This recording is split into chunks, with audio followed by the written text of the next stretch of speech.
नमस्कार। तेज हरियाणा के मुख्य समाचार के टॉप 25 खबरों के इस बुलेटिन में आपका स्वागत है। दोस्तों, फटाफट कमेंट बॉक्स में लिखिए अपने जिले और अपना नाम, आप हमें कहां से देख पा रहे हैं। चलिए शुरुआत करते हैं पहली और बड़ी खबर के साथ। पंजाब में सियासी उठापटक के बाद हरियाणा के पूर्व सीएम हुड्डा ने चंडीगढ़ में अपनी सरकारी कोठी पर बुधवार को कांग्रेस विधायक दल की बैठक ली, जिसमें किरण चौधरी और कुलदीप बिश्नोई समेत 4 विधायक नहीं पहुंचे। हुड्डा ने मीटिंग में पहुंचे 31 में 27 एमएलए के साथ कई अहम मुद्दों पर चर्चा की। बैठक में फैसला लिया गया कि हरियाणा में कांग्रेस कई अहम मुद्दों पर मनोहर सरकार को घेरेगी और जल्द ही हर जिले में विरोध प्रदर्शन किया जाएगा। इसमें बढ़ती महंगाई, भ्रष्टाचार, बढ़ता आपराधिक ग्राफ, बेरोजगारी जैसे मुद्दे शामिल होंगे। प्रदर्शनों की अगुवाई पूर्व सीएम हुड्डा खुद करेंगे। बैठक में कांग्रेस विधायक किरण चौधरी, कुलदीप बिश्नोई, शैली चौधरी और रेणु बाला नहीं पहुंचे। हरियाणा के रेवाड़ी में बीजेपी नेता सुनील मुसेपुर पर गुंडागर्दी के आरोप लगे। बीजेपी नेता पर कुछ लोगों के साथ मिलकर अपने ही भाई पर लाठी डंडों व रॉड से सरेआम हमला करने का आरोप है। गंभीर रूप से घायल को रेवाड़ी के ट्रॉमा सेंटर में भर्ती करवाया गया है। घायल की पहचान गुरुग्राम के रहने वाले संपूर्णानंद के तौर पर हुई है। बुधवार को रेवाड़ी में केंद्रीय मंत्री राव इंद्रजीत सिंह के खिलाफ प्रेस वार्ता के लिए पहुंचे थे। हरियाणा सरकार ने बस्ताडा टोल प्लाजा पर किसानों पर हुई लाठीचार्ज की निष्पक्ष और पारदर्शी जांच के लिए Punjab and Haryana high court के सेवानिवृत्त न्यायाधीश सोमनाथ अग्रवाल की अध्यक्षता में जांच कमेटी गठित की है। आयोग 28 अगस्त 2021 को करनाल में हुए पूरे घटनाक्रम की जांच करेगा। मुख्यमंत्री की अध्यक्षता में गुरुवार को ही कैबिनेट बैठक में ये फैसला लिया गया। अग्रवाल आयोग 28 अगस्त की घटना के कारण बने हालात, प्रदर्शनकारियों पर बल प्रयोग के पहलुओं की जाँच करेगा। हरियाणा के परिवहन मंत्री मूलचंद शर्मा ने सख्ती दिखाते हुए बुधवार को रोडवेज बसों का बीमा न करवाने वाले अधिकारियों और कर्मचारियों पर तत्काल कार्रवाई करने के आदेश दिए हैं। उन्होंने कहा है कि यदि बीमा न होने की वजह से कोई बस डिपो में खड़ी रही तो यात्रियों को असुविधा हुई तो इससे कतई बर्दाश्त नहीं किया जाएगा। हरियाणा के रेवाड़ी में एक बदमाश ने पुलिस से बचने के लिए खुद को गोली मार ली। बदमाश ने 2 गोली खुद के पेट में और 1 गोली पैर में मारी। घायल बदमाश को गंभीर हालत में रोहतक पीजीआई रेफर किया गया। बदमाश के खिलाफ भिवानी जिले में 3 आपराधिक मामले दर्ज हैं। हत्या के प्रयास के मामले में सीआई भिवानी उसे पकड़ने पहुंची थी। पीछा करने पर उसने खुद को गोली मार ली। हरियाणा के महेंद्रगढ़ जिले में धानोदा गांव के पूर्व सरपंच 35 वर्षीय विक्रम सिंह को बदमाशों ने गोलियों से छलनी कर दिया। बदमाशों ने गोलियां मारने के साथ ही विक्रम सिंह का एक हाथ तेजधार हथियार से काट दिया।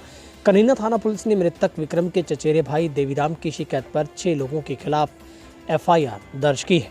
वहीं दूसरी तरफ दोपहर के समय पूर्व सरपंच का अंतिम संस्कार भी किया गया।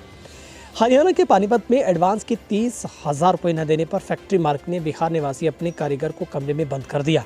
बुधवार को युवक का शव कमरे में फंदे पर लटका मिला। सूचना पर युवक के परिजन पानीपत पहुंचे। परिजनों ने फैक्ट्री मालिक पर मारने के बाद युवक के शव को फंदे पर लटकाने का आरोप लगाया है। चांदनी बाग थाना पुलिस ने 174 तहत केस दर्ज कर कार्रवाई शुरू कर दी है। हरियाणा के हिसार जिले के बरवाला में सुबह से हो रही बारिश के कारण हादसा हो गया। बरवाला से अग्रोहा रोड पर स्थित फर्नीचर गोदाम की छत गिर गई। हादसे में एक मजदूर की मौत हो गई जबकि 2 घायल हो गए। मृतक 23 वर्षीय अंकित, जो कि नजदीकी गांव बालक का रहने वाला था, उसके साथ काम कर रहे सुरेंद्र व दर्शन हादसे में घायल हो गए। हरियाणा के रेवाड़ी जिले में पेट्रोल पंप पर एक व्यक्ति बिना पैसे दिए फरार हो गया। दिल्ली जयपुर हाईवे पर एक पेट्रोल पंप पर व्यक्ति ने कार का टैंक फुल करवाया और बिना पैसे दिए चला गया। उसने 2 खाली कैन में डीजल भरवाया था। सेल्समैन पैसे मांगने लगा तो आरोपी ने बिल मांगा। सेल्समैन बिल बनाने लगा तो आरोपी मौके से फरार हो गया। पूर्व उप प्रधानमंत्री चौधरी देवीलाल की 108वीं जयंती समारोह 25 सितंबर को है। इसी दिन जिन में नेलो सम्मान दिवस रैली का आयोजन करने जा रही है। रैली में तीसरे मोर्चे का ऐलान संभव है। सूत्रों की माने तो इसकी रूपरेखा तैयार कर ली गई है। बिहार के मुख्यमंत्री नीतीश को छोड़कर 9 बड़े नेता इस रैली में इनेलो प्रमुख ओपी चौटाला के साथ मंच साझा करेंगे। नीतीश कुमार भले ही स्वयं इस रैली में नहीं आ पा रहे, लेकिन प्रतिनिधि के तौर पर जनता दल यूनाइटेड के प्रधान महासचिव केसी त्यागी भेजे जाएंगे। किसानों के विरोध के मद्देनजर परिवहन मंत्री मूलचंद शर्मा ने गुरुवार को पंचकुला की रेड बिशप कॉम्प्लेक्स में कॉन्फ्रेंस हॉल में कैथल के अफसरों सदस्यों को बुलाकर निगरानी समिति की बैठक ली। बैठक की अध्यक्षता करते हुए मंत्री ने कहा कि जिले के विकास कार्यों के लिए 15 करोड़ 40 लाख रुपए सरकार ने मंजूर किए। इसमें सामान्य कार्य के लिए 9 करोड़ 26 लाख और SC/SP के कार्यों के लिए 6 करोड़ 19 लाख की धनराशि 2021-22 के लिए मंजूर कार्यों पर खर्च होगी। राष्ट्रीय राजधानी दिल्ली में पुरानी गाड़ियों पर प्रतिबंध लगाने के बाद अब हरियाणा में 14 जिलों में पुराने वाहन वर्जित कर दिए गए हैं। इन 14 जिलों की सड़कों पर अब डीजल के 10 साल पुराने वाहन और पेट्रोल इंजन के 15 साल पुराने वाहन नहीं दौड़ेंगे। इसे लागू करने के लिए पुलिस हरियाणा के एनसीआर में आने वाले 14 जिलों में विशेषकर जागरूकता अभियान चलाएगी, जिसमें गुरुग्राम, फरीदाबाद, नूंह, रोहतक, सोनीपत, रेवाड़ी, झज्जर, पानीपत, पलवल, भिवानी, दादरी, महेंद्रगढ़, जींद और करनाल शामिल हैं। अम्बाला के गांव केसरी में मामूली कहासुनी को लेकर हुए झगड़े में पति ने तैश में आकर पत्नी पर तेजधार हथियार से वार कर दिया, जिसमें पत्नी की मौके पर मौत हो गई। पुलिस ने महिला के भाई की शिकायत पर पति के खिलाफ मामला दर्ज किया है। बुधवार को हरियाणा के अधिकांश जिलों में जमकर बरसात हुई। भिवानी में रिकॉर्ड 120 मिलीमीटर बारिश दर्ज की गई है, तो वहीं पर गोहाना में भी जमकर बारिश होने से दोनों जगह पर 90 मिलीमीटर बारिश दर्ज की गई है। आमतौर पर सितंबर माह में इतनी बारिश कम ही देखने को मिलती है। प्रदेश के अन्य जिलों में रोहतक के करीब 44 और जींद जिले में 52 mm और बहादुरगढ़ में 6 mm बारिश दर्ज की गई है। वहीं पर कृषि मौसम विज्ञान विभाग की माने तो बंगाल की खाड़ी में बने कम दबाव के क्षेत्र, साथ में राजस्थान के ऊपर एक साइक्लोनिक सर्कुलेशन बने और अरब सागर में नमी वाली हवाओं आने से हरियाणा राज्य में मौसम 27 सितंबर तक आमतौर पर परिवर्तनशील रहने की संभावना है। हरियाणा सरकार ने तुरंत प्रभाव से 5 IAS और 16 HCS अधिकारियों के स्थानांतरण के आदेश जारी किए हैं। नागल चौधरी जैनपुर बाईपास पर एक तेज रफ्तार डंपर चालक ने सड़क पर चल रही गायों को एक झुंड को टक्कर मार दी, जिसमें करीब 20 से 25 गौवंश की मौत होगी, जबकि 15 के करीब घायल हो गई। सूचना मिलने के बाद तुरंत ही घटनास्थल पर पहुंचे गोरक्षा दल सदस्यों ने घायल गायों को नारनौल उपचारशाला में इलाज के लिए भेजा है। वहीं पर टक्कर मारने के बाद चालक डंपर सहित मौके से फरार हो गया। करीब 10 महीने से दिल्ली की टिकरी बॉर्डर पर आवागमन बाधित है। इसे खुलवाने के लिए Bahadurgarh chamber of commerce and industries ने अब दिल्ली उच्च न्यायालय का दरवाजा खटखटाया है। बुधवार को हाईकोर्ट के मुख्य न्यायाधीश DN पटेल और न्यायाधीश अमित बंसल की बेंच ने जनहित याचिका पर सुनवाई की। याचिकाकर्ताओं से सुप्रीम कोर्ट में पेंडिंग याचिकाओं और केंद्र सरकार के वकील से रास्ते बंद करने को लेकर कोर्ट के समक्ष रखने के निर्देश दिए। साथ ही फिलहाल 15 नवंबर को तारीख सुनवाई के लिए तय की गई है।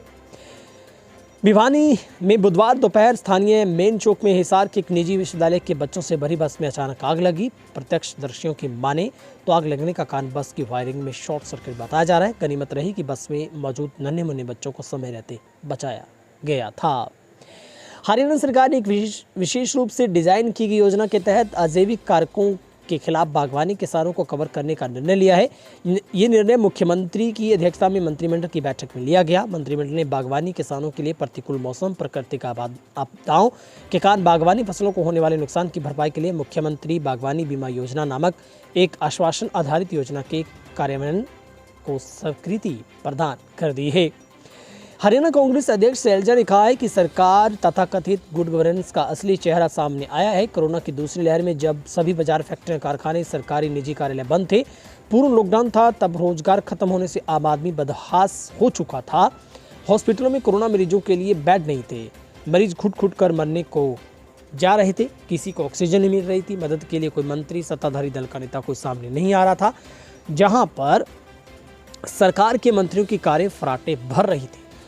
शैलजा ने कहा कि एक एक मंत्री लाखों का तेल फूंक कर न जाने कहां जनता के प्रति अपना कर्तव्य पूरा कर रहा था। सरकारी धन को बेरहमी से खर्च करके न जाने किस जवाबदेही को ये मंत्री पूरा कर रहे थे। हरियाणा सरकार द्वारा हरियाणा नगर पालिका चुनाव में पिछड़ा वर्ग श्रेणी के प्रधान पद को आरक्षित करने की नीति को हाईकोर्ट में चुनौती दी गई है। हाईकोर्ट के मुख्य न्यायाधीश रविशंकर झा की अध्यक्षता वाली खंडपीठ में 52 निवासी रामकिशन द्वारा दायर याचिका पर सुनवाई करते सरकार को नोटिस जारी किया गया है। उपज की खरीद को लेकर मार्केट कमेटी की ओर से किए गए प्रबंधों का निरीक्षण करने के लिए सिरसा उपायुक्त ने अनाज मंडी पहुंचे, जहां पर उन्होंने पूरी मंडी का निरीक्षण किया और सफाई व शौचालय खराब मिलने पर ठेकेदार को 5,000 रुपए का जुर्माना किया। मार्केट कमेटी के अधिकारियों को साफ सफाई, बिजली, पानी की बेहतर व्यवस्था करने के निर्देश दिए हैं। 3 कृषि कानूनों के खिलाफ चल रहे आंदोलन की वजह से बंद टिकरी बॉर्डर के कारण 20,000 करोड़ से ज्यादा के टर्नओवर को नुकसान झेल चुके बहादुरगढ़ के उद्यमियों ने बॉर्डर खुलवाने के लिए दिल्ली हाईकोर्ट का दरवाजा अब खटखटाया है। उद्यमियों ने दिल्ली हाईकोर्ट में याचिका दायर कर टिकरी बॉर्डर खुलवाने की मांग की है। करनाल में बस्ताडा टोल प्लाजा पर 28 अगस्त को किसान आंदोलनकारियों पर हुए लाठीचार्ज की जांच रिटायर्ड जस्टिस सोमनाथ अग्रवाल अब करेंगे। जस्टिस सोमनाथ अग्रवाल हरियाणा पिछड़ा वर्ग आयोग के भी चेयरमैन रह चुके हैं। पंजाब के नवनियुक्त मुख्यमंत्री चरणजीत सिंह चन्नी आज हरियाणा सचिवालय पहुंचे, जहां उन्होंने हरियाणा के मुख्यमंत्री खट्टर से शिष्टाचार मुलाकात की। बता दें कि जब चरणजीत सिंह चन्नी पंजाब के नए मुख्यमंत्री बने तो मनोहर लाल खट्टर ने उन्हें फोन कर बधाई दी थी। बहादुरगढ़ में बरसाती पानी में डूबने से 1 साल के एक बच्चे की मौत हो गई। बच्चा खेलते खेलते घर से अचानक बाहर आ गया और गली में भरे पानी में डूबने से उसकी मौत हो गई। बच्चे की मौत से गुस्साए कॉलोनी वासियों ने बहादुरगढ़ बराही सड़क पर जाम लगा दिया। मामला बहादुरगढ़ की इंदिरा कॉलोनी का बताया जा रहा है। हरियाणा के राज्यपाल बंडारू दत्तात्रेय द्वारा Haryana state council for child welfare sector 16 कोठी नंबर में रेड मारकर कुछ रिकॉर्ड जब्त किया गया है। इस संबंध में अभी और कोई जानकारी सामने नहीं आ पाई। इससे पहले राज्यपाल हरियाणा समेत पंचकुला में भी औचक निरीक्षण कर चुके हैं, जहां पर अभी तक इस खबर को जब तक सूत्रों के हवाले से हमने अब तक पहुंचाया, तब तक इसके आगे की कोई जानकारी नहीं मिल पाई है। वहीं पर हरियाणा के आखिरी कोने डबवाली में भारतमाला परियोजना का विरोध करने के लिए 9 गांवों के किसान 24 सितंबर से गांव अलीखान से विरोध प्रदर्शन की शुरुआत करेंगे और डिप्टी सीएम के पैतृक गांव चौटाला में जाकर डिप्टी सीएम व एमपी सुनीता दुग्गल व केंद्रीय मंत्री नितिन गडकरी का पुतला फूंककर विरोध प्रदर्शन किया जाएगा। बहरहाल हरियाणा की फटाफट 25 खबरों में आज के लिए इतना ही। यदि आप पहली बार आए हैं तो प्लीज़ आपसे गुजारिश, चैनल को सब्सक्राइब करें। फेसबुक पर हैं तो हमारे पेज को फॉलो जरूर करें और पब्लिक ऐप पर भी तेज हरियाणा को आप फॉलो जरूर करिएगा। बहुत बहुत शुक्रिया। Have a nice day.